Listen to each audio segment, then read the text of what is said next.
Well, another day, another Jeep here on Trash and Treasure Garage. Guess what this one's here for?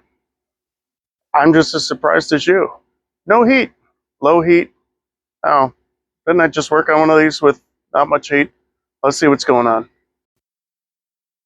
So here we have a 2008 Grand Cherokee Limited Flavor. Nice truck back in 2008. This one's got the mighty 5.7 Hemi sitting here at 158,000 miles. And the complaint is, I'm cold.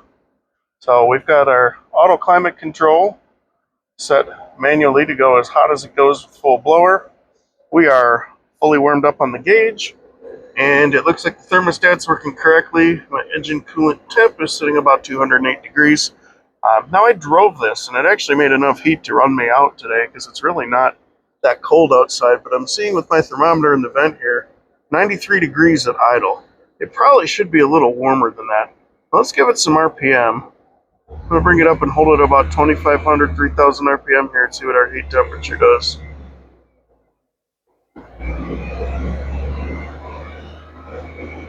So it's climbing.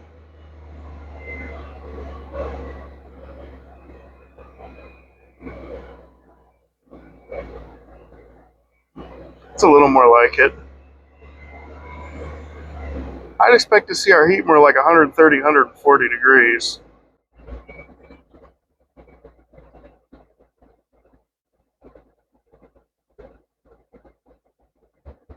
Alright, so we're seeing about 120, 121 degrees holding it up.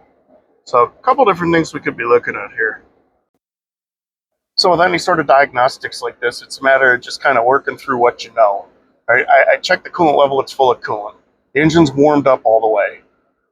The fact that I can bring the RPM up and get warmer heat tells me that it's probably not an issue with anything electronic in the climate control.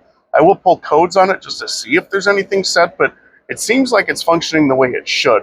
Where I think we have an issue, unfortunately, is flow through the heater core. Or the heater core is just not working very efficiently. So when I bring the RPMs up and I get a little bit more coolant flow, I'm pushing more hot coolant through it so it's able to transfer more heat. But it should be blowing a little bit hotter at idle than it is. And I think that's where our issue is. The person who drives this vehicle does a lot of shorter trips, doesn't do a whole ton of driving to where they're going to be out on the highway for a while holding the RPM up. So they're probably seeing the worst of this. So I think what I want to start with here is probably flushing the heater core. I'll see if I can get some sediment out and maybe increase that capacity a little bit by flushing the gunk out of it and get some hotter heat blowing. We've got another occurrence of this common theme of these old Jeeps trying to kill your boy with faulty hood struts. Thankfully they make vice grips.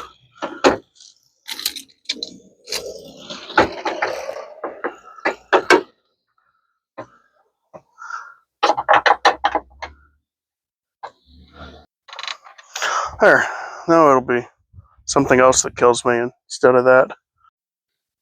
So right here along the firewall, this is where our two heater lines come into the heater core.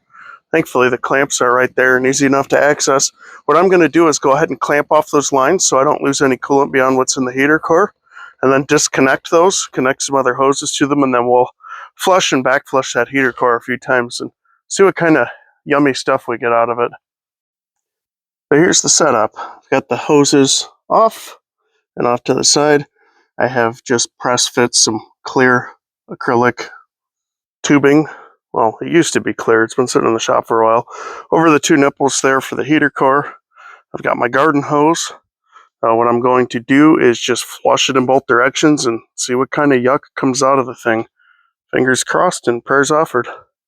So gentle is the name of the game when you're doing this. We're not trying to see how much pressure we can put this thing under and end up with a lake on our passenger side floorboard. We just want to get a little bit more flow than the water pump might normally have. And you can see already it's starting to push some coolant out there.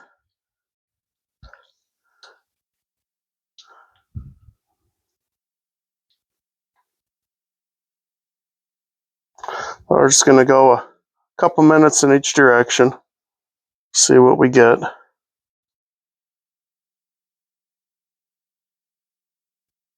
I wish this tubing was still clear so I could see a little bit better if anything was coming through it, but it's not and I can't, so that's just the way things are going to go.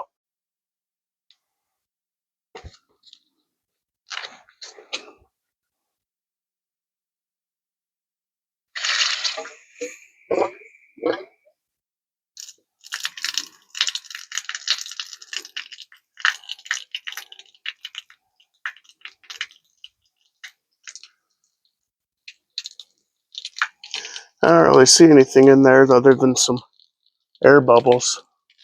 It'd be gratifying to see like big chunks of sediment, but nothing. So we're going to do this a few times back and forth. Then we'll hook the heater hoses back up and rerun that test, see what we get out of the vents. If it's fixed, great. If not, we may take advantage of the opportunity to maybe let some CLR or something that will dissolve sediment and mineral deposits sit in there for a few minutes. What I really hope didn't happen is I hope somebody didn't put the wrong coolant in this thing to top it off, as this uses that GO5. That gold coolant does not like mixing with other coolants, and I have definitely replaced on other Jeeps heater cores that have been clogged by people putting green coolant in them, not realizing the folly of their ways. A lot of air coming through my hose today. Maybe I'll need a well soon. That's fine.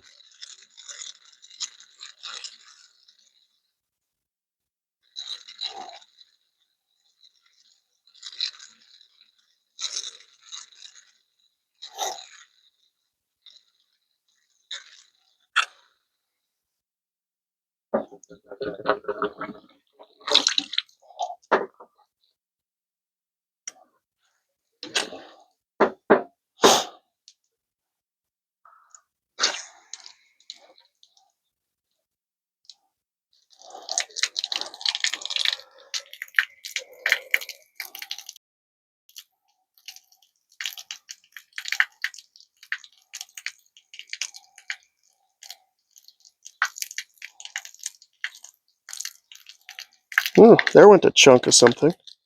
That's neat.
So now that I've done this back and forth a few times, I'm going to blow the rest of this water out of it, just using a resource the good Lord gave me.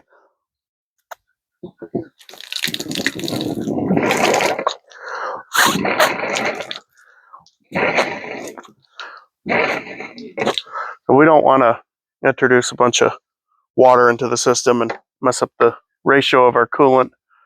And I don't want to use a air compressor because the heater core is only designed for a certain PSI. I don't want to pop that because changing them is no fun. Although, hopefully we're not headed there anyway, but one step at a time. All right, the hoses are reconnected and the Jeep is warming up. I'll check back in just a minute. We'll take another measure of those heater temperatures. Okay, I've had the Jeep running for a few minutes here. You can see the temp gauge is sitting just left of center, just right where the computer tells it to sit, no matter how warm the engine is, unless it's ice cold or boiling over. So we'll go over here and look at the scanner. Engine coolant temp, we're at 204.8, which is right about where we were before, maybe even a couple degrees cooler. But look here at our vent temps. All right, at idle, with the heat on, blower cranked all the way up, we are now sitting at 147. I don't recall exactly what it was before, but I think it was only about 100 degrees, maybe a few less. Now, if I bring the RPM up and hold it, we're just going to hold it right here at about 3,000 RPM, 2,500 or so.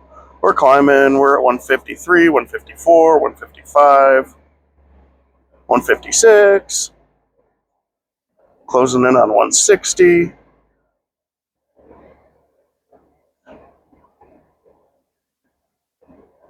So if it's, say, 20 degrees Fahrenheit outside, the difference that you're going to notice between heat that's blowing out at 95 degrees versus heat that's blowing out at 165 degrees, that is pretty substantial.